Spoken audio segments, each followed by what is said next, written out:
2025 चल रहा है और अब जाके हमें मिल रहा है 2023 का डेटा। हाँ, वही नेशनल क्राइम रिकॉर्ड ब्यूरो का, यानी एनसीआरबी। अब आप सोच रहे होंगे ये एनसीआरबी क्या होता है। सिंपल शब्दों में ये गवर्नमेंट का एक डिपार्टमेंट है जो पूरे देश का क्राइम रिकॉर्ड रखता है, हर स्टेट से डेटा कलेक्ट करके वेरीफाई करता है और फिर एक फाइनल रिपोर्ट पब्लिश होती है। लेकिन रिपोर्ट इतना लेट आती है कि 2023 का डेटा हमें मिलता है 2025 में। वाह क्या टाइमिंग है। अब सुनो और खुद डिसाइड करो, are we really safe.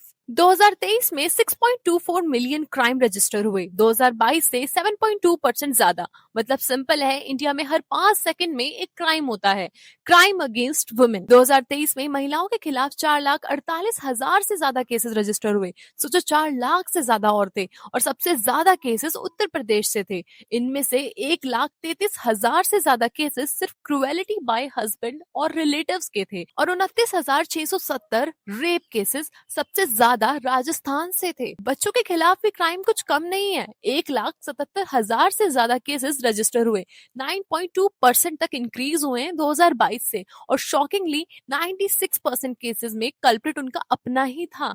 27,721 murder cases register हुए, 2.8% का डिक्लाइन फ्रॉम 2022। 2,100 कुछ ह्यूमन ट्रैफिकिंग केसेस रजिस्टर हुए, 3% का डिक्लाइन फ्रॉम 2022। चलो थोड़ा ही, बट कहीं तो केसेस कम हुए हैं। किडनैपिंग एंड अबडक्शन केसेस 1,13,500 से ज्यादा केसेस थे, 5.6% increase from 2022। Cyber crimes, digital India के साथ डिजिटल क्राइम्स भी बढ़ गए हैं। 86,420 केसेस, जिसमें 69% सिर्फ फ्रॉड के थे, और सबसे ज्यादा 21,000 कर्नाटका से थे। सुसाइड 2023 में 1,71,000 से ज्यादा लोगों ने अपनी जान ले ली, जिनमें से 13,800 कुछ स्टूडेंट्स और 10,700 से ज्यादा फार्मर्स शामिल थे। पढ़ने वाले भी हार गए और खेतों में काम करने वाले भी। करप्शन, टोटल 4,069 करप्शन केसेस थे, सबसे ज्यादा महाराष्ट्र से थे, 812 केसेस। इकोनॉमिक ऑफेंस, 2,04,000 से ज्यादा केसेस इकोनॉमिक ऑफेंसेस के थे,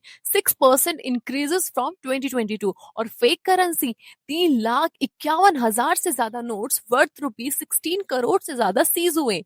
सो द क्वेश्चन इज, क्या हम सच में सेफ हैं? क्या हमारा इंडिया सच में कभी क्राइम फ्री कंट्री बन पाएगा? Let me know your opinion in the comment box.